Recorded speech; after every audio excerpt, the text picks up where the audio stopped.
زندگی میں ایک بھی کسی نے نماز نہیں پڑھی تو فرض کا انکار نہیں کرتا مسلمان ہے، گمراہ بھی اس کو نہیں کہا جائے گا چاہے ایک بھی نماز نہیں پڑھی. لیکن کسی صحابی کے بارے میں برا عقیدہ رکھتا ہے یا کسی اہل بیت کے کسی فرد کے بارے میں برا اعتقاد رکھتا ہے تو یہ گمراہ ہے، چاہے وہ تہجد بھی پڑھتا ہے، اشراق و چاشت بھی پڑھتا ہے، ساری نمازیں پڑھتا ہے، پیشانی پر داغ بھی سجدے کا اور پیری مریدی بھی، اور بھلے کوئی بھی اس کو نسبت حاصل ہو اور نیک پرہیزگار مانا جاتا ہو، لیکن اس وجہ سے یہ اس بے نمازی سے یہ بدترین شخص ہے کہ جو ان حضرات میں سے کسی سے بغض رکھتا ہے، اناد رکھتا ہے. اللہ پاک ہمیں صحابہ اہل بیت کی محبت پر قائم رکھے اور انہی کی محبت پر خاتمہ کرے.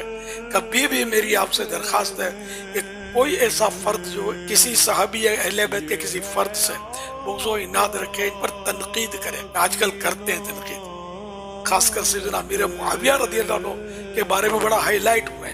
اس طرح کے لوگ داڑھی بھی ہوگی، بڑا تقریریں بھی جھاڑتے ہوں گے اور مطلب سب کچھ کرتے ہوں، لیکن سیدنا امیر معاویہ رضی اللہ عنہ کے بارے میں یہ بک بک کرتے ہیں. تو ایسوں کی گلی سے بھی نہیں گزرنا، ان کی آواز کان میں پڑے تو کان بند کر لینا. خدا نہ کرے صحابہ اہل بیت کی محبت کی شمع جو روشن ہے ہمارے دل میں وہ کہیں مدھم نہ پڑ جائے، یا خدا نہ خواستہ کہیں یہ پوچھ نہ جائے. خطرہ، بہت خطرہ. یہ بالکل 440 واٹ یہ مثال ہے، یہ تو کروڑوں واٹ کا سمجھو خطرہ اس میں.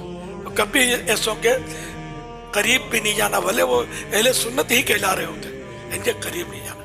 اہل سنت وہ جو میرے آقا امام اہل سنت اعلیٰ حضرت امام احمد رضا خان رحمۃ اللہ علیہ، انہوں نے صحابہ اہل بیت کی محبت کے ہم کو جام پلائے، اور ان کی کسوٹی پر جو پورا اترے نا واقعی اور پکا سنی وہ ہے.